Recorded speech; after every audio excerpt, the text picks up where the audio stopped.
അസ്സലാമു അലൈക്കും വറഹ്മത്തുള്ളാഹി തആല വബറകാതുഹു. തിബ്ബിൽ ഖുലൂബ് സഹായ സംഘം നിലമേൽ യൂട്യൂബ് ചാനലിലേക്ക് എല്ലാവർക്കും മർഹബ മർഹബ മർഹബ. ഇന്ന് ഇവിടെ പ്രതിപാദിക്കാൻ പോകുന്നത് പരിശുദ്ധമായ ഖുർആനിലെ 2-ാമത്തെ അധ്യായമായ സൂറത്തുൽ ബഖറയിലെ 100-ാമത്തെ ആയത്തും 101-ാമത്തെ ആയത്തുമാണ്.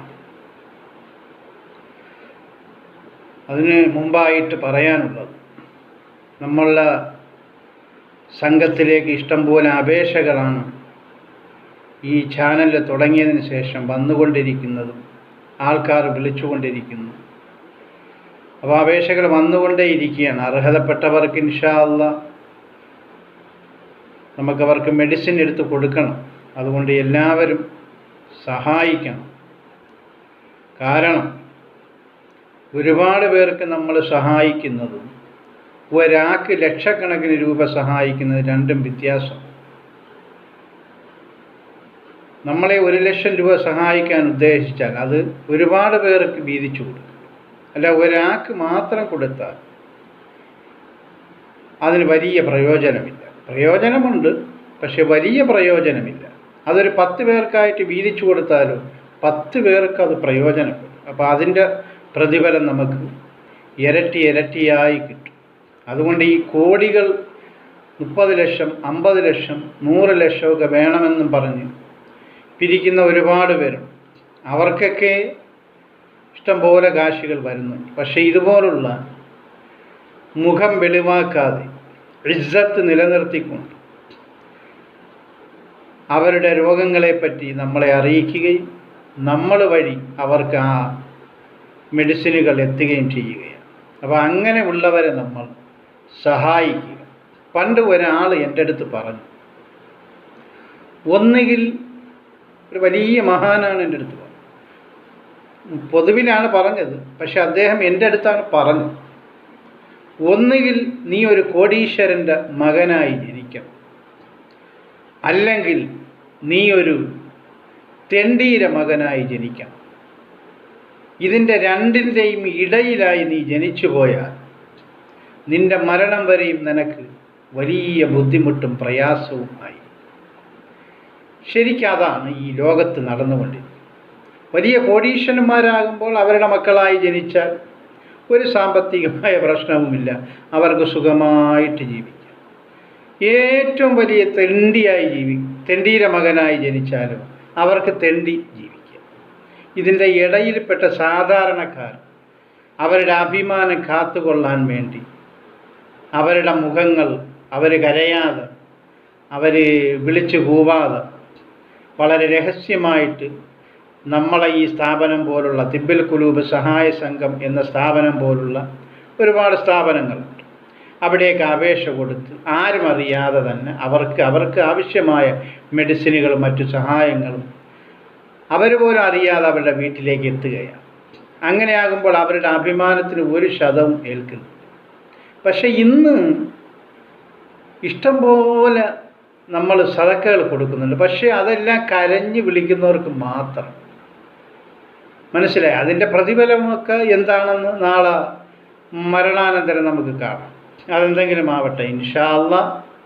അതുകൊണ്ട് ഈ ഇടത്തരക്കാരായ പാവങ്ങളായ സാധുക്കളായ ആൾക്കാർ, അവർക്ക് നിങ്ങളുടെ മുന്നിൽ വന്ന് കരഞ്ഞ് പറഞ്ഞ് നിലവിളിച്ച് കൊലവിളിക്കാനൊന്നും വയ്യ. അപ്പം അതുകൊണ്ടാണ് ഞങ്ങളെയൊക്കെ ഏൽപ്പിക്കുന്നത്. അതുകൊണ്ടാണ് അവർക്ക് വേണ്ടി ഞങ്ങൾ നിങ്ങളോട് സംസാരിക്കും. അപ്പോൾ എല്ലാവരും സഹായിക്കണം. അക്കൗണ്ട് നമ്പർ ഇതിൽ കൊടുത്തിട്ടുണ്ട്. എല്ലാവരും അതിൽ നോക്കി കഴിവിൻ്റെ പരമാവധി സഹായിക്കുക. ഈ അപേക്ഷകളിൽ കുറച്ചെങ്കിലും നമുക്ക് ഇൻഷാ അല്ലാഹ് കുറച്ച് പേരുടെ കണ്ണീരെങ്കിലും ഒപ്പണം. അള്ളാഹു എല്ലാവർക്കും തൗഫീക്ക് ചെയ്യുമാറാകട്ടെ. മാത്രവുമല്ല, ഒരു കാര്യം എനിക്ക് പ്രത്യേകിച്ച് ഈ പള്ളി കമ്മിറ്റിക്കാരോട് പറയാനുള്ളത്, പൊതുവിൽ എല്ലാ പള്ളി കമ്മിറ്റിക്കാരുമില്ല, ഈ പരോപകാരം തടയുക എന്ന് പറയുന്നത് നരകത്തിൻ്റെ അവകാശികളാണ്. ചില പള്ളി സമുദായങ്ങളിലുള്ള പള്ളി കമ്മിറ്റിക്കാർ അവിടെ കമ്മിറ്റി കൂടി തീരുമാനിക്കുകയാണ്, വെളിയിൽ നിന്ന് ആരെങ്കിലും എന്തെങ്കിലും സംഭാവനകൾക്കായി വന്നാൽ കൊടുത്തു പോകരുത്. ജമാഅത്ത് അറിയാതെ കൊടുത്തു പോകരുത്. മനസ്സിലായില്ലേ? അപ്പോൾ അത് ഖുർആൻ പറയുന്നുണ്ട്. അത് ആ ആയത്തുകൾ വരുമ്പോൾ ഞാൻ ഇൻഷാ അല്ലാഹ് അതിനെപ്പറ്റി കൂടുതൽ വിശദീകരിക്കാം. പക്ഷെ അങ്ങനെ പരോപകാരം തടയുന്ന ഈ കമ്മിറ്റിക്കാർ മനസ്സിലാക്കണം, അവർ നരകത്തിലാണ്. വലിയ നാശമാണവർ. വയലെന്ന നരകം അവർക്ക് വേണ്ടി മാത്രമുള്ളത്. പരോപകാരം തടയുന്നത് ഏതെങ്കിലും ദൂരെയുള്ള ആൾക്കാരായിരിക്കാം നമ്മളുടെ മഹലിൽ വരും. അപ്പോൾ സെക്രട്ടറി പറയും, ഞാൻ ഇവിടുത്തെ സെക്രട്ടറിയാണ്, കമ്മിറ്റിയാണ്, പള്ളി കമ്മിറ്റി തീരുമാനിച്ചിട്ടുണ്ട്, നിങ്ങളിവിടെ വരരുത്, വെളിയിൽ നിന്നുള്ളവർക്ക് ഇവിടെ പിരിവില്ല എന്നൊക്കെ. അത് വളരെ മോശമാണ്. അങ്ങനെ ഞങ്ങളിപ്പോൾ 2-3 പേര് നമ്മളുടെ സ്ഥാപനത്തിന് വേണ്ടി പിരിക്കാൻ പോയി. ഇന്നത്തെ കാര്യമാണ് ഞാൻ ഈ പറയുന്നത്. അതുകൊണ്ടാണ് ഞാൻ ഇന്ന് പറയാൻ കാരണം. സ്ഥലമൊന്നും പറയുന്നില്ല, പറഞ്ഞ നാണക്കേട്. മുസ്ലിം ഏരിയ. എന്ത് മുസ്ലിം? നമ്മളുടെ സ്ഥാപനം എന്ന് പറഞ്ഞാൽ ഹിന്ദുക്കൾക്കും ക്രിസ്ത്യാനികൾക്കും മുസ്ലിങ്ങൾക്കും എല്ലാവർക്കും മെഡിസിനും ഒരുപാട് സഹായങ്ങളും ചെയ്യുന്ന സ്ഥാപനം. ഞങ്ങൾ ഫണ്ട് ശേഖരിക്കുന്നത് മുസ്ലിങ്ങളിൽ നിന്ന് മാത്രമല്ല, ഹിന്ദുക്കളിൽ നിന്ന്. ഇഷ്ടംപോലെ ഹിന്ദുക്കൾ നമ്മളെ സഹായിക്കുന്നു. കണ്ടാൽ ബഹുമാനത്തോടു കൂടി അവർ എഴുന്നേറ്റ് നിന്ന് അവർ നമ്മൾ രസീത് എഴുതി കൊടുക്കും. എൻ്റെ കൂടെ വരുന്നവർ രസീത് എഴുതി കൊടുക്കുമ്പോൾ ആ രസീത് മേടിച്ചിട്ട് നമ്മൾ ഇറങ്ങുമ്പോഴാണ് അവരുടെ സീറ്റിലിരിക്കുന്നത്. അത്ര ബഹുമാനത്തോടെയാണ് ഹിന്ദു സഹോദരങ്ങളും ക്രിസ്തീയ സഹോദരങ്ങളുമൊക്കെ നമ്മളുടെ ഈ അറ്റാക്ക് രോഗികൾക്ക്, ഹൃദയ ശസ്ത്രക്രിയ കഴിഞ്ഞ രോഗികൾക്ക് സംഭാവന ചെയ്യും. പള്ളിക്കാർ പറയുന്നു, ഇവിടെ കമ്മിറ്റി കൂടി തീരുമാനിച്ചിരിക്കുകയാണ്, വെളിയിൽ നിന്നുള്ളവർക്ക് പിരിവില്ല. അങ്ങനെ ഒരാളെ ഞാൻ വഴക്കും പറഞ്ഞു, നിങ്ങൾ നരകത്തിലേക്കാണ് പോകുന്നത്. ആ പള്ളിയിൽ നമ്മൾ ളുഹർ നിസ്കരിക്കാനായിട്ട് കയറിയതാണ്. പക്ഷേ ഇങ്ങനെ ഒരു സംഭവം ഉണ്ടായതുകൊണ്ട് ആ പള്ളി പോലും അള്ളാഹു ശപിച്ചു കാണും എന്ന് മനസ്സിലാക്കിയത് കൊണ്ട് ഞാൻ മറ്റുള്ളവരുടെ അടുത്ത് പറഞ്ഞു, നമുക്ക് ഇവിടെ നിസ്കരിക്കേണ്ട, ചിലപ്പോൾ മലക്കുകളുടെ സാന്നിധ്യം കുറവാണ്. പണ്ഡിതന്മാർ നിങ്ങൾ ചോദിച്ചു നോക്ക്. ഇങ്ങനെ പരോപകാരം തടയുന്ന സ്ഥലത്തും തടയുന്ന ആൾക്കാരെയും വീട്ടിലും പള്ളിയിലായാലും എവിടെയായാലും അവിടെ ലാനത്തിൻ്റെ മലക്കുകൾ മാത്രമേ വരൂ, ശപിക്കുന്ന മലക്കുകൾ മാത്രമേ അവിടെ ഉണ്ടാവൂ. അപ്പോൾ അതുകൊണ്ട് ആ പള്ളിയിൽ പോലും നമ്മൾ കയറാതെ വേറൊരു പള്ളിയിൽ വന്നാണ് നമ്മൾ നമസ്കരിച്ചത്. അപ്പം ഞാൻ മുസ്ലിം സമൂഹത്തോട് പറയുകയാണ്, മുസ്ലിം പേരുകളുണ്ട്, പള്ളി പ്രസിഡൻ്റ് ആയിരിക്കാം, സെക്രട്ടറി ആയിരിക്കാം, പക്ഷെ ദീനും ഖുർആൻ എന്താണെന്ന് ഇവന്മാർക്ക് അറിയില്ല എന്ന്. അറഅയ്തല്ലദീ യുകദ്ദിബു ബിദ്ദീൻ ഫദാലിക്കല്ലദീ യദ്ഉൽ യതീമ വലാ യഹുല്ലു അലാ ത്വആമിൽ മിസ്കീൻ ഫവൈലുൽ ലിൽ മുസല്ലീന അല്ലദീന ഹും അൻ സ്വലാത്തിഹിം സാഹൂൻ അല്ലദീന ഹും യുറാഊന വയംനഊനൽ മാഊൻ. പരോപകാരങ്ങൾ തടയുന്നവർക്കാണ് നാശം നാശം നാശം എന്നല്ലാഹു അടിവരയിട്ട് പറയുകയാണ്. ശരിക്കും പള്ളി കമ്മിറ്റിക്കാരുടെയൊക്കെ ജീവിതത്തിലേക്ക് നമ്മൾ ഇറങ്ങിച്ചെന്ന് നോക്കണം. അവരെ മരണം വരെ സമാധാനം. കാരണം ഇതുപോലുള്ളതായ കാര്യങ്ങൾ, അള്ളാഹ്ക്കും റസൂലിനും നിരക്കാത്ത കാര്യങ്ങൾ, അവരുടെ അഹങ്കാരം, അവരുടെ ഒരു പവർ, ഉദ്യോഗം, ഇതൊക്കെ വെച്ച് പള്ളിയിലെ സെക്രട്ടറി, പ്രസിഡന്റ് ഇവന്മാർ ഇങ്ങനെ അങ്ങനെ തിന്നുകയാണ്. മനസ്സിലായില്ലേ? പള്ളി പൈസയൊക്കെ തിന്നുന്നത് കണ്ട ഇവനെയൊക്കെ അടി കൊടുക്കാത്ത. അതുകൊണ്ട് എൻ്റെ പള്ളിക്കാർ, മുഅ്മിനീങ്ങളായ പള്ളിക്കാരെ, നിങ്ങൾ ഒരു മനുഷ്യരും പരോപകാരം തടയരുത്. ഖുർആൻ പറഞ്ഞാണ്, ഞാൻ പറഞ്ഞതല്ല. ഇനിയും നിങ്ങളിത് തടയുകയാണെങ്കിൽ അള്ളാഹുവിൻ്റെ ശാപം ഇറങ്ങും. കാരണം നമ്മൾ കഴിഞ്ഞ കൊറോണ സമയത്ത് ഒരു സ്ഥലത്ത് പോയി. അതും ഒരു മുസ്ലിം ഏരിയ. നമ്മൾ 5-8 പേരുണ്ടായി. അവിടുത്തെ കമ്മിറ്റിക്കാരെല്ലാം കൂടെ ഇറങ്ങി വന്നിട്ട് പറഞ്ഞു, ഇവിടെ പിരിക്കാൻ പറ്റില്ല, ഇവിടെ ഒരു രോഗികൾക്കും സംഭാവന തരില്ല ആരും. ഞാൻ ചോദിച്ചു, എന്താണ് കാരണം? അതിവിടെ പള്ളി കമ്മിറ്റിക്കാർ മാത്രമേ, ഇവിടെ ഉള്ള ആൾക്കാർക്ക്, മഹല്ലുകാർക്ക് മാത്രമേ കൊടുക്കൂ, വെളിയിൽ നിന്ന് ആരും പിരിക്കാൻ പറ്റില്ല. ശരി, വേണ്ട, നമ്മൾ ഹിന്ദുക്കളെ വീട്ടിലോട്ട് പൊക്കോളാം, കാരണം അവിടെ നിങ്ങൾ വരുമോ? അപ്പോൾ അവർ മിണ്ടുന്നില്ല. അപ്പോൾ അവരെൻ്റെ അടുത്ത് ചോദിക്കണം, നിങ്ങൾ മുസ്ലിം? ഞാൻ പറഞ്ഞു, എന്ത് മുസ്ലിം?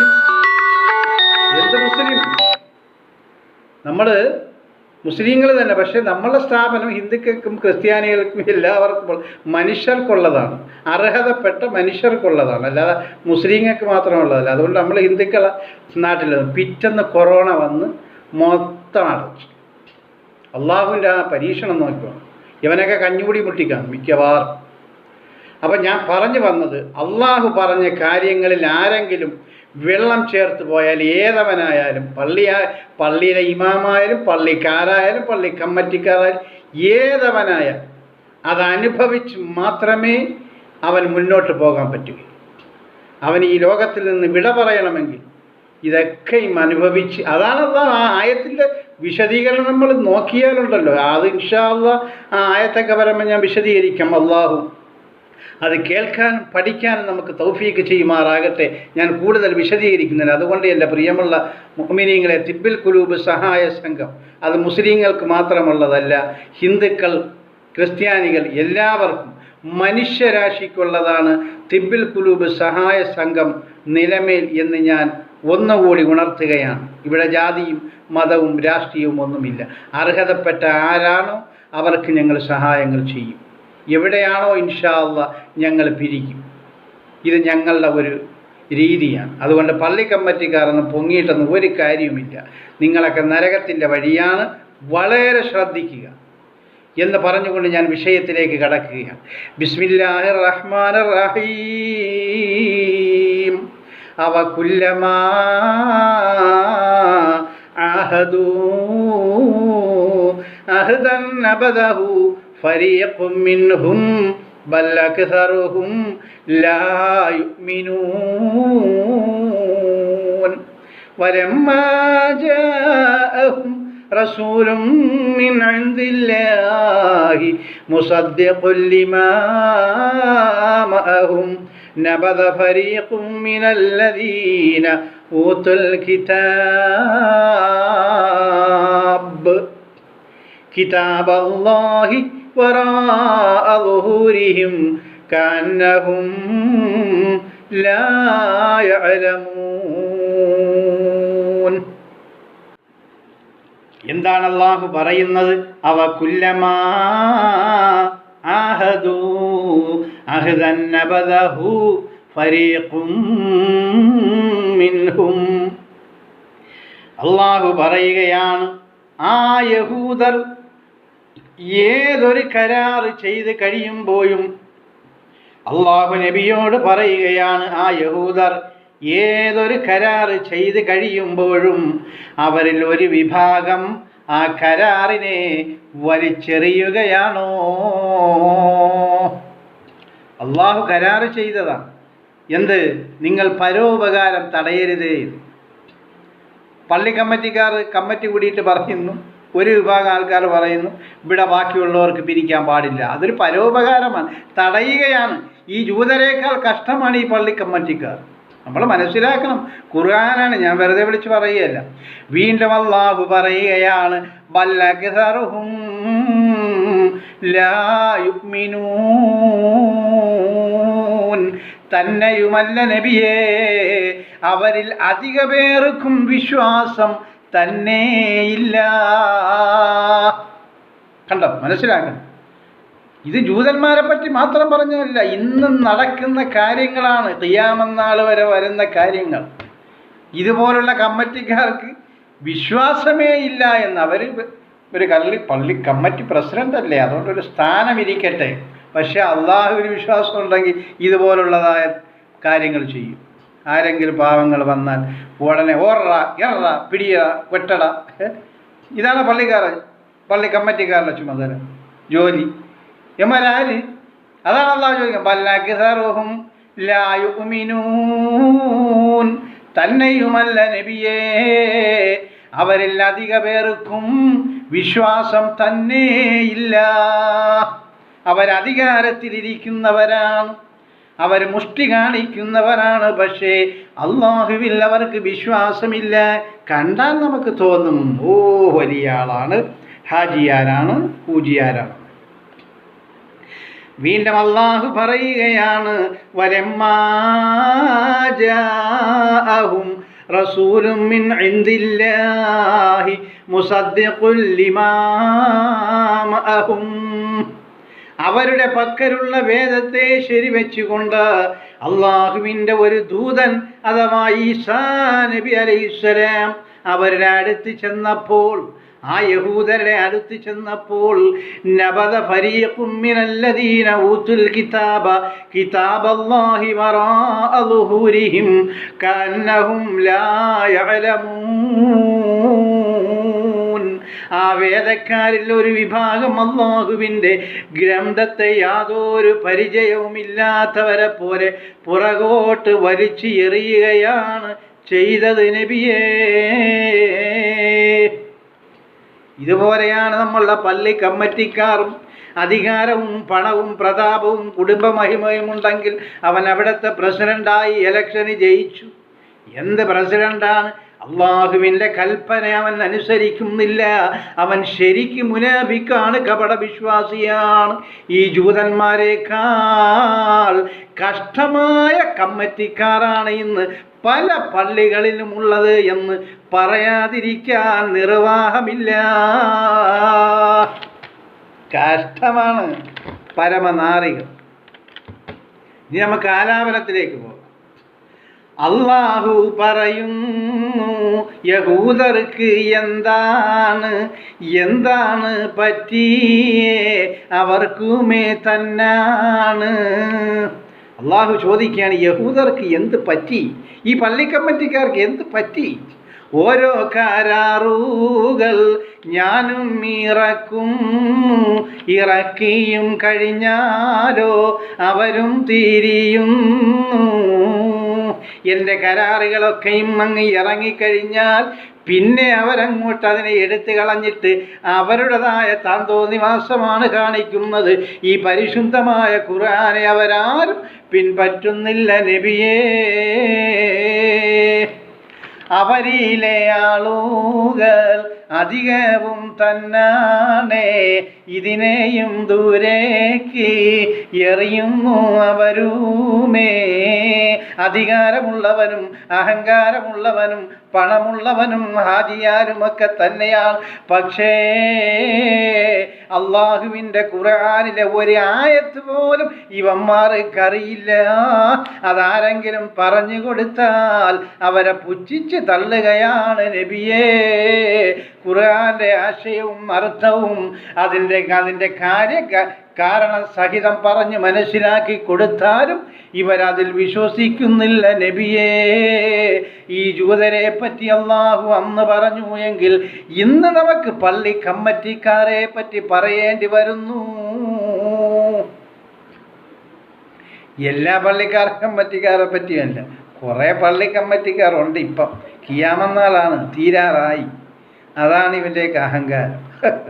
അധികവും ആളുകൾ സത്യത്തെ തള്ളും, തോന്നിയ പോലെയും അവരും നടക്കും. പള്ളിയിലെ ഇലക്ഷൻ ഹറാമാണ്, മനസ്സിലായി? പള്ളിയിലെ അധികാരത്തിന് വേണ്ടി പ്രസിഡന്റ് ആവാനും കമ്മിറ്റി സെക്രട്ടറി ആവാനും മെമ്പർ ആവാൻ തനിച്ച ഹറാമാണ്. ഖുർആൻ കൊണ്ട് ഞാൻ തെളിയിക്കാം ഇൻഷാ അല്ലാഹ് ഈ പള്ളിയിലെ ഇലക്ഷൻ ഹലാലാണോ ഹറാമാണോ. അള്ളാഹുവിൻ്റെ പള്ളി പരിപാലനത്തിന് ഇലക്ഷനല്ല ആവശ്യം. അവിടെ സത്യസന്ധനായ സ്വാദിഖായ നല്ല വ്യക്തിയെയാണ്, സ്വാലിഹത്തായ വ്യക്തിയെയാണ് തിരഞ്ഞെടുക്കേണ്ടത്. അത് ഇലക്ഷനിലൂടെയല്ല, മനസ്സിലായി? ഇലക്ഷനാണെങ്കിൽ പെണ്ണുങ്ങൾക്ക് വോട്ട് കൊടുക്കണ്ടേ? യമാരെന്താ പെണ്ണുങ്ങൾക്ക് വോട്ട് കൊടുക്കാത്ത ഈ പള്ളിക്കാർ? അവരെ വോട്ട് ഹറാമാണ്. അവരുടെ ചാപ്പാട് കൊള്ളാം, അവരുടെ പൈസ കൊള്ളാം. അവർക്ക് പള്ളിയിൽ വന്ന് വോട്ട് ചെയ്യാൻ അവർക്കെന്ത് ഹറാമാണ്? എന്ത് പള്ളി കമ്മിറ്റിക്കാരോട് നീയൊക്കെ കണക്ക് പറയും, ഒരുപാട് പറയും. എൻ്റെ ഉസ്താദ് പറയുന്ന പോലെ നീയൊക്കെ ഒരുപാട് പറയും. അവരുടെ വേദത്തെ ശരിവെച്ച് കൊണ്ടാണ് ഈസാ നബിയുമേ വന്നത് ഹക്കാണേ. ജൂതന്മാരുടെ അടുത്ത് ഈസാ നബി അലൈഹിസ്സലാം അവരുടെ തൗറാത്ത് എന്ന് പറയുന്ന വേദഗ്രന്ഥത്തെ ശരിവെച്ചുകൊണ്ട് ഈസാ നബി അലൈഹിസ്സലാം ഇഞ്ചീലുമായിട്ട് വന്നപ്പോഴും ഈ ജൂതർ പറഞ്ഞു, ഈസാ നീ പൊക്കോ, നിൻ്റെ ഇവിടുത്തെ ഇഞ്ചിയിലും കിഞ്ചിയിലും ഒന്നും കാണണ്ട, നമുക്കിവിടെ തൗറാത്തുണ്ട്, നമ്മൾ അതിലേക്ക് വളച്ചൊക്കെ ഒളിച്ചിങ്ങനെ ജീവിച്ചു പൊക്കോളാം, നീ പോ ഈസ എന്ന് അവർ പറഞ്ഞു. അതാണ് അള്ളാഹു എടുത്ത് പറഞ്ഞത്. അവരെയും ജൂതരി തള്ളിക്കളഞ്ഞല്ലോ, ഇഞ്ചിയിലും ദൂരേക്ക് അവരും എറിഞ്ഞല്ലോ. ഖുർആൻ്റെ കാര്യങ്ങൾ ആരെങ്കിലും അംഗീകരിക്കുന്നുണ്ടോ? പരിശുദ്ധമായ ഖുർആൻ പള്ളിയിൽ ഇഷ്ടംപോലെ മുസ്ഹഫുകൾ അടുക്കി ആകാം പള്ളിയിൽ ഇരിപ്പുണ്ട്. പല പള്ളിയിലും നമ്മൾ ദുഹറൊക്കെ നിസ്കരിക്കാനായിട്ട് കയറിയിട്ട് ഒരു ഇച്ചിരി ഖുർആൻ ഓതാൻ വേണ്ടി നോക്കുമ്പോൾ ഒരൊറ്റ മുസ്ഹഫ് കാണും. പള്ളി അടച്ചേക്ക് ചെയ്യും. പള്ളി അടയ്ക്കുന്നത് ആരാണ് ഈ പള്ളി എന്തിനു അടയ്ക്കുന്നത്? ആകെ ഈ പള്ളിയിലുള്ളത് ഒരു ആംപ്ലിഫയർ. ഇന്ന് വരെ എനിക്ക് 50 വയസ്സ് കഴിഞ്ഞു, 50. ഇന്ന് വരെ ഒരു പള്ളിയിൽ നിന്ന് ആംപ്ലിഫയർ കാണാതെ പോയിരുന്നു, ഒരാൾ കൊള്ളയടിച്ചെന്ന് ഒരു വാർത്ത പോലും കേട്ടു. അത് നിസ്കരിക്കാവുന്ന ടൈമിൽ ആൾക്കാരെ മൊബൈലൊക്കെ അതേമാർ സൂക്ഷിക്കാത്തതുകൊണ്ടാണ് കൊണ്ടുപോകണമെന്ന്. കൊണ്ടുപോട്ടെന്നാണ് ഞാൻ പറയുന്നത്. കാരണം ഇതുപോലുള്ള പള്ളി കമ്മിറ്റിക്കാർ ഭരിക്കുന്ന പള്ളിയിൽ ഇബിലീസെ കാണും, ലഅനത്തുല്ലാഹി അലൈഹി, ശപിക്കപ്പെട്ട ഇബിലീസ് മാത്രം. പരിശുദ്ധമായ ഖുർആൻ വെറുതെ അവിടെ ചിലതരം പിടിച്ച് ചിലന്തി വരയും അടിച്ച് പള്ളിക്കകത്തിരിപ്പുണ്ട്, പള്ളിയും പൂട്ടിയിട്ടുണ്ട്. പാവങ്ങൾ പിന്നിലങ്ങനെ അതായ സമയത്ത് ചിലപ്പോൾ വരാൻ പറ്റില്ല, അല്ലാത്തവർ പിന്നെ വരുമ്പോഴത്തേക്ക് നിസ്കരിക്കുന്ന കുപ്പത്തൊട്ടിയില്ല, പിറമ്പള്ളി എന്ന് പറയാം. എന്ത് പിറമ്പള്ളി, എന്തകമ്പള്ളി, അവിടെ അങ്ങ് ഭദ്രമാക്കി എല്ലാം ക്ലിയറാക്കും. ഇവിടെ കുറേ അഴുക്കും ചപ്പും ചവറും പുഴുത്ത മുസല്ലയൊക്കെ കാണും. പിറമ്പള്ളി ഒരു മുസാ പോലും ഓതാൻ കാണും. അവിടെയൊക്കെ ശാപമാണ്. കബറാളികൾ നിലവിളിക്കും. മനസ്സിലായില്ലേ? ഒരാൾ വന്നിട്ട് ഒരു ഖുർആൻ നോക്കണം ഒന്ന് ഓതാൻ. പല പള്ളിയിലും ഇല്ല എന്നേ. അവിടെയൊക്കെ ഇരുന്ന് ചോറ് നിന്ന് പറയുന്ന ഉസ്താദന്മാർ പാവങ്ങൾ, അവരുടെ ജോലി പോവും. അതുകൊണ്ടാണ് അവർ പറയാത്തത്. അതെഞ്ഞി അവർക്കറിയില്ല. പരിശുദ്ധമായ ഖുർആൻ പഠിക്കണേ, എല്ലാവരും പഠിച്ചിട്ട് കാര്യമില്ല. അത് അറിയണമല്ലോ, അർത്ഥം അറിയണമല്ലോ. ഖുർആൻ പഠിച്ചതാണ് ആര്? നമ്മളെ ചേകന്നൂർ മൗലവി. ആ ഖുർആനെ എതിർക്കാൻ ഒരുത്തനും പറ്റിയില്ലെന്ന്. അങ്ങനെയാണ് അവസാനം അദ്ദേഹത്തിനെ കൊന്നുകളഞ്ഞില്ലേ. അങ്ങനെ പഠിക്കണം, ഖുർആൻ പഠിക്കണം. ഞാൻ ചേകന്നൂർ മൗലവിയെ അനുകൂലിക്കുകയല്ല, ഖുർആൻ പഠിക്കണം എന്നാണ് ഞാൻ പറയുന്നത്. എങ്കിൽ മാത്രമേ നമുക്ക് ഈമാൻ കിട്ടുകയുള്ളൂ. അല്ലെങ്കിൽ ഇതുപോലുള്ളതായ കമ്മിറ്റിക്കാരുടെ അടിമകളായി നമ്മൾ പരിശുദ്ധമായ ഖുർആനെ വിൽക്കേണ്ടി വരും. അള്ളാഹു നമ്മെ എല്ലാവരെയും കാത്തുരക്ഷിക്കുമാറാകട്ടെ. നമുക്ക് സംഭാവനയൊന്നും നിങ്ങൾ തരണ്ട. നമ്മളിപ്പോൾ നിങ്ങളെ കൊണ്ടല്ല, നമ്മളെ തിബ്ബിൽ ഖുലൂബ് സഹായ സംഘം ഒരുപാട് സ്പോൺസർമാരുണ്ട്. ഇഷ്ടംപോലെ സ്പോൺസർമാർ നമുക്ക് ഇഷ്ടംപോലെ മെഡിസിനും അതുപോലുള്ള സഹായങ്ങൾ ഈ രോഗികൾക്ക് വേണ്ടി ചെയ്യുന്നുണ്ട്, അറിയാവുന്നവർ ചെയ്യുന്നുണ്ട്. അവരെ കാരുണ്യം കൊണ്ട് മാത്രമാണ് ഇത് മുന്നോട്ട് പോകുന്നത്. പിന്നെ ഇടയ്ക്കിടയ്ക്ക് നമ്മൾ പിരിക്കാനായിട്ട് ഇറങ്ങും. അപ്പോഴാണ് ഈ മഹല്ലുകാർ വിചാരിക്കുന്നത് അവന്മാരെ മഹല്ലിൽ നിന്നാണ് നമ്മൾ പിരിച്ചുകൊണ്ടുവന്ന് ഇവർക്ക് പാവങ്ങൾക്ക് കൊടുക്കുന്നത്. തെറ്റിദ്ധരിച്ചു പോകരുതാരും. തുറന്ന കാര്യങ്ങൾ തുറന്ന് പറയുകയാണ്. കഷ്ടവും തന്നാണേ ജൂതരെ, പരലോകം നിങ്ങൾക്ക് നഷ്ടവും തന്നാണ്. അള്ളാഹു പറയുകയാണ്, നബിയേ, ആ ജൂതര് പിഴച്ച ജൂതന്മാരുണ്ടല്ലോ, അവർക്ക് പരലോകം നഷ്ടമാണ്. ഇതുപോലുള്ളതായ പിഴച്ച കമ്മിറ്റിക്കാർക്കും പരലോകം നഷ്ടമാണ്. കല്യാണത്തിന് കിതാബും തൂക്കി നടക്കുന്ന കമ്മിറ്റിക്കാരെ, ഖുർആൻ പഠിക്കാതെ നിനക്ക് നിക്കാഹിൻ്റെ സദസ്സിലിരിക്കാൻ യോഗ്യതയുണ്ടോ? ആ ഉസ്താദ് പറഞ്ഞു കൊടുക്കുന്ന നിക്കാഹിൻ്റെ അർത്ഥം നിനക്കറിയാമോ സെക്രട്ടറി? നിനക്കറിയാമോ പ്രസിഡന്റ്? നീ വലിയ കിതാബുമായിട്ട് രേഖ എഴുതാൻ അവിടെ പോകുന്നുണ്ടല്ലോ, നീ വളരെ സാക്ഷിയായിട്ട് നിക്കാഹിന് നിൽക്കുന്നുണ്ടല്ലോ, വലിയ ഗമയെടുത്ത്. നിനക്കതിൻ്റെ ഒരു വാക്കിൻ്റെ അർത്ഥം നിനക്കറിയുമോ? നിൻ്റെ ആ നിക്കാഹ്, നിൻ്റെ സാക്ഷിത്വം അവിടെ സ്വീകരിക്കപ്പെടുമോ?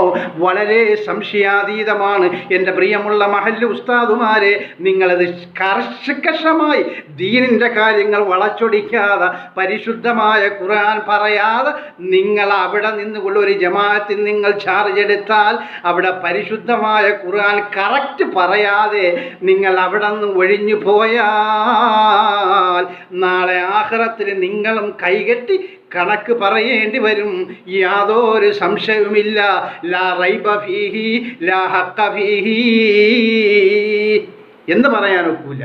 ലാ ഹഖ ഫീഹി ലാ റൈബ ഫീഹി എന്നേ പറയാൻ പറ്റും. അതിൽ യാതൊരു സംശയവുമില്ല. കണക്ക് പറയേണ്ടി വരും. അതുകൊണ്ട് എൻ്റെ ഉസ്താദന്മാരെ, നിങ്ങൾ കറ തീർന്ന് പറയണം, നിങ്ങൾ കറ തീർന്ന് ഖുർആൻ പറയണം, നിങ്ങൾ കറ തീർന്ന് അള്ളാഹുവിൻ്റെ റസൂലിൻ്റെ കാര്യങ്ങൾ പറയണം, റസൂൽ പഠിപ്പിച്ചത് കറ തീർന്ന് പറയണം. ഏതവൻ കള്ളക്കമ്മറ്റിയിൽ നിസ്കരിക്കാത്തവൻ, കള്ളക്കമ്മറ്റിയിൽ പള്ളി കമ്മറ്റിയിൽ കള്ളന്മാരുണ്ടെങ്കിൽ അത് സുബഹി നിസ്കരിക്കാത്തവരാണ്. സുബഹി നിസ്കരിക്കാത്ത ഒരൊറ്റ കമ്മറ്റിക്കാർ പള്ളിയിൽ വന്നാൽ അടിച്ച് ദൂരെ കളയണം എല്ലാവരും. ജനങ്ങൾ അത് പറഞ്ഞ് മനസ്സിലാക്കണം ഉസ്താദന്മാർ. ഇല്ലെങ്കിൽ നാളെ ആഖിറത്തിൽ ചോദിക്കപ്പെടും, നീ അവരെ ചാപ്പാട് മടിച്ചുകൊണ്ട് നീ എന്തുകൊണ്ട് എൻ്റെ കാര്യങ്ങൾ പറഞ്ഞില്ല, സുബഹിക്ക് വരാൻ അവനോട് നീ എന്തുകൊണ്ട് താക്കീത് ചെയ്തില്ല. താക്കീത് ചെയ്യാൻ അധികാരമുള്ളവനാണ് ഉസ്താദ്. ആ മഹല്ലിലെ ഓരോ വ്യക്തിയെയും താക്കീത് ചെയ്യാൻ അധികാരമുള്ളവനാണ്, അനുസരിപ്പിക്കാൻ അധികാരമുള്ളവനാണ് ഉസ്താദന്മാർ. അല്ലാതെ ഉസ്താദന്മാർ ഓച്ചന്മാരൊന്നുമല്ല. അതുകൊണ്ട് ഉസ്താദന്മാരുടെ പവർ എടുക്കുക. അള്ളാഹു നിങ്ങൾക്ക് അവിടെ അല്ലെങ്കിൽ വേറെ ഉപജീവനം തരും. അതുകൊണ്ട് ഈ ഉപജീവനത്തിന് വേണ്ടി നിങ്ങൾ ജീവിച്ചു പോകരുത്. നമ്മൾ ശരിക്ക് ഹക്കായി പറയും. അള്ളാഹു തൗഫീഖ് ചെയ്യുമാറാകട്ടെ. അഹദായ പുരാനേ നീ കൃപ ചെയ്യേതാ ഞങ്ങളിൽ, കരഞ്ഞാകെ തളർന്നീതാ വരണ്ടു കണ്ണീർ. അല്ലാ വരണ്ടു കണ്ണീർ. അഹദായ പുരാനേ നീ കൃപ ചെയ്യേ ഇതാ ഞങ്ങളിൽ, കരഞ്ഞാകെ തളർന്നീതാ വരുന്നു കണ്ണീർ. വരണ്ടു കണ്ണീർ. അല്ലാ വരണ്ടു കണ്ണീർ. ഇലാഹായ പുരാനേ നീ വസന്തങ്ങൾ തരേണമേ, പകലിലും ഇരവിലും തുണയും തായേ. അല്ലാ തുണയും തായേ. ഇലാഹായ പുരാനേ നീ വസന്തങ്ങൾ തരേണമേ, പകലിലും ഇരവിലും തുണയും തായേ. അല്ലാ തുണയും തായേ. അഹദായ റസാഖേ നീ വിശാലതായിതാ ചെയ്യേ, റിസ്ഖിലും ഉപജീവനം അതിലെല്ലാമേ. അല്ലാ അതിലെല്ലാമേ. അഹദായ റസാഖേ നീ വിശാലതായിതാ ചെയ്യേ, റിസ്ഖിലും ഉപജീവനം അതിലെല്ലാമേ. അല്ലാ അതിലെല്ലാമേ. അഹദോനെ ദുരിതങ്ങൾ ഇതാ താങ്ങാൻ കഴിവില്ലേ, കടങ്ങളാലിതാ ഞങ്ങൾ വലഞ്ഞു പോയി. അല്ലാ വലഞ്ഞു പോയി. അഹദോനെ ദുരിതങ്ങൾ ഇതാ താങ്ങാൻ കഴിവില്ലേ, കടങ്ങളാലിതാ ഞങ്ങൾ വലഞ്ഞു പോയി. അല്ലാ വലഞ്ഞു പോയി. അഹദോനെ ഇതാ രോഗം പലതരം ഇതാ ഉണ്ട്, ശിഫയാക്ക് ഇതാ ഷാഫി ഷാഫി അല്ലേ. അല്ലാ ഷാഫി അല്ലേ.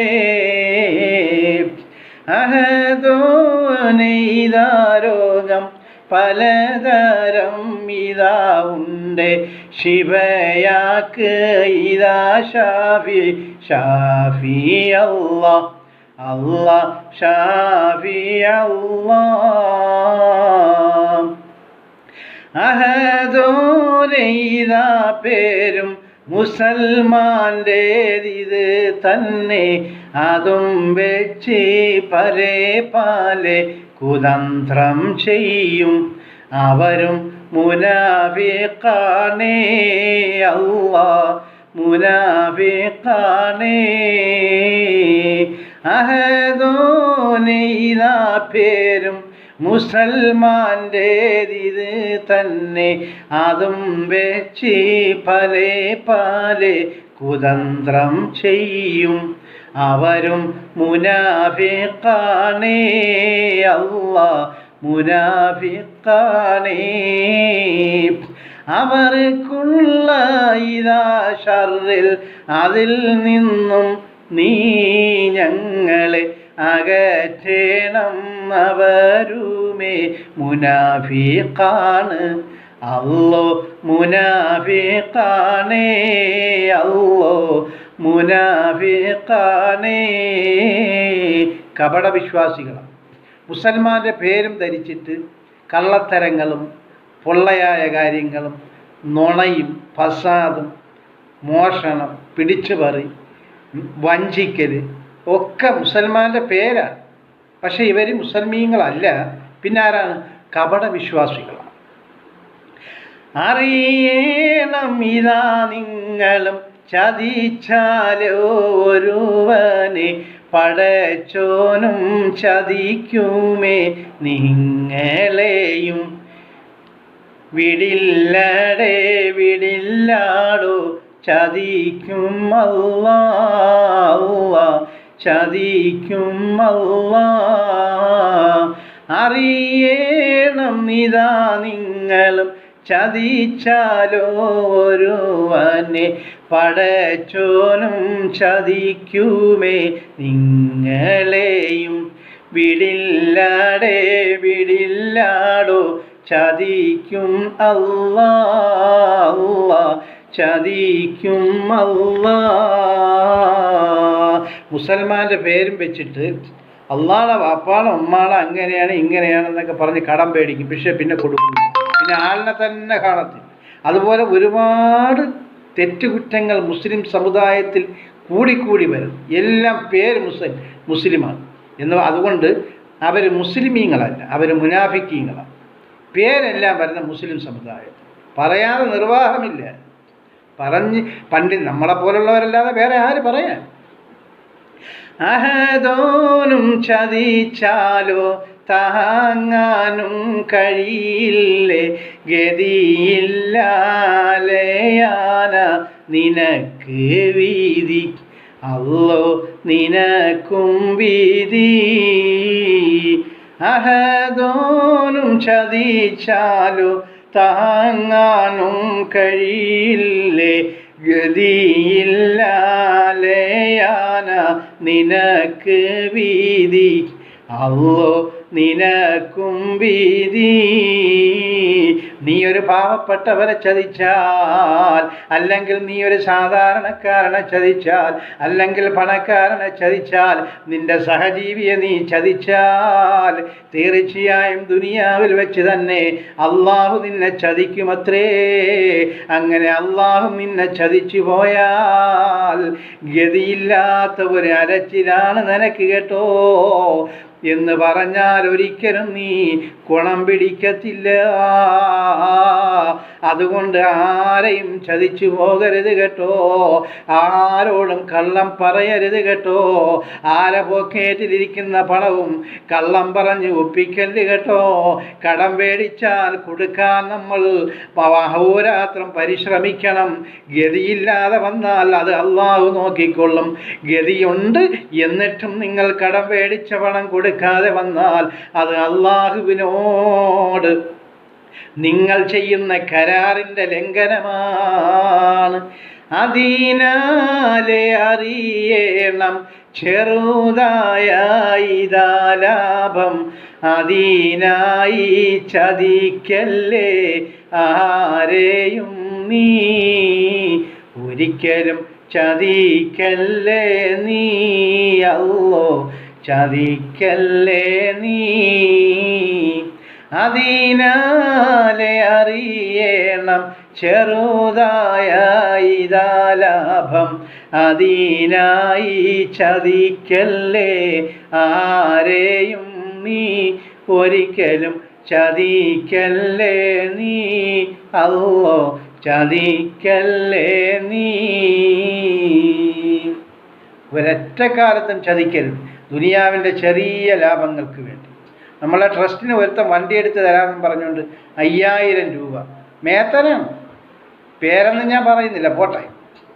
നമ്മൾ എത്രയോ പേർക്ക് 5000, 6000, 7000 മെഡിസിൻ കൊടുക്കും. ട്രസ്റ്റിൻ്റെ പൈസ, ട്രസ്റ്റിന് ഫണ്ട് ശേഖരണത്തിന് വേണ്ടി വണ്ടി എടുക്കാൻ അങ്ങനെ ഒരുത്തനെ സമീപിച്ചു. ഇപ്പം അവനെ കാണാനേ ഇല്ല. 5000 അവൻ്റെ കൂടെ ഒരു ഷോറൂമിലുള്ളവരും വിളിച്ചു.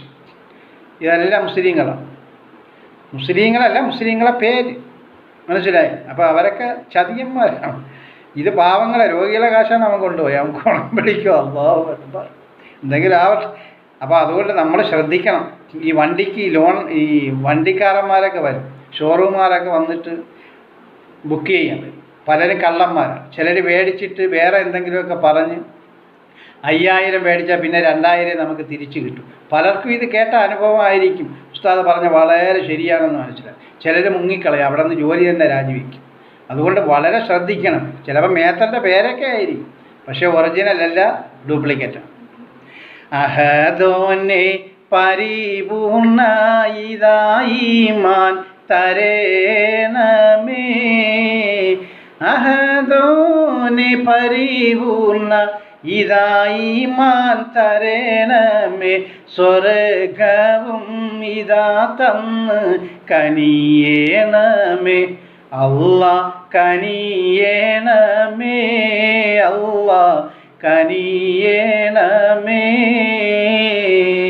اللهم اغفر للمؤمنين والمؤمنات والمسلمين والمسلمات ربنا رب ارحمهما كما ربياني صغيرا. അല്ലാഹുവേ, ഞങ്ങളുടെ മാതാപിതാക്കളോട് നീ കരുണ ചെയ്യണേ അല്ലാ. അല്ലാഹുവേ, നീ ഞങ്ങളുടെ മാതാപിതാക്കളോട് കരുണ ചെയ്യണേ അല്ലാ. അല്ലാഹുവേ, നീ ഞങ്ങളുടെ മാതാപിതാക്കളോട് കരുണ ചെയ്യണേ അല്ലാ. അവർക്ക് വേണ്ടിയല്ലാതെ ഞങ്ങൾ പിന്നെ ആർക്ക് വേണ്ടിയാണ് ദുആ ചെയ്യേണ്ടത്? റബ്ബേ, ഞങ്ങളുടെ മാതാപിതാക്കൾക്ക് നീ സ്വർഗം കൊടുക്കണേ അല്ലാ. ജീവിച്ചിരിക്കുന്ന മാതാപിതാക്കൾക്ക് ആഫിയത്തോടു കൂടിയുള്ള ദീർഘായുസ് കൊടുക്കണേ അല്ലാ. അവർക്ക് സന്തോഷം കൊടുക്കണേ അല്ലാ. റബ്ബനാ ആതിനാ ഫിദ്ദുനിയാ ഹസന വഫിൽ ആഖിറതി ഹസനതൻ വഖിനാ അദാബന്നാർ. ചതിച്ചവരെയെല്ലാം മാപ്പ് കൊടുക്കാൻ ഞങ്ങൾ പ്രവാചകരല്ല റബ്ബേ, ഞങ്ങൾ മലക്കുകളല്ല റബ്ബേ. അവർക്കൊരു പണി കിട്ടാതെ അവർ ഈ പാഠം പഠിക്കുമെന്ന് തോന്നുന്നില്ല റബ്ബേ. ചതിച്ചവരെ നീ ചതിക്കണം റബ്ബേ, അല്ലാതെ രക്ഷയില്ല. ഇനി ആരെയും അവരാരും പറ്റിക്കരുത് റഹ്മാനേ. നീ ഞങ്ങളെ ദുനിയാവിലും ആഖിറത്തിലും വിജയിപ്പിക്കണേ അല്ലാ. സ്വല്ലല്ലാഹു അലാ മുഹമ്മദ് സ്വല്ലല്ലാഹു അലൈഹി വസല്ലം. സ്വല്ലല്ലാഹു അലാ മുഹമ്മദ് സ്വല്ലല്ലാഹു അലൈഹി വസല്ലം. اللهم صل على محمد يا ربي صل عليه وسلم. ഒരു മൊബൈൽ കടക്കാരനും എന്നെ പറ്റിച്ചു. അപ്പോൾ എല്ലാ കച്ചവടക്കാരും പക്ക പോക്ക. ഒരു 30%, 70%. ശരി, ഇൻഷാ അല്ലാഹ് നാളെ കാണാം. അസ്സലാമു അലൈക്കും.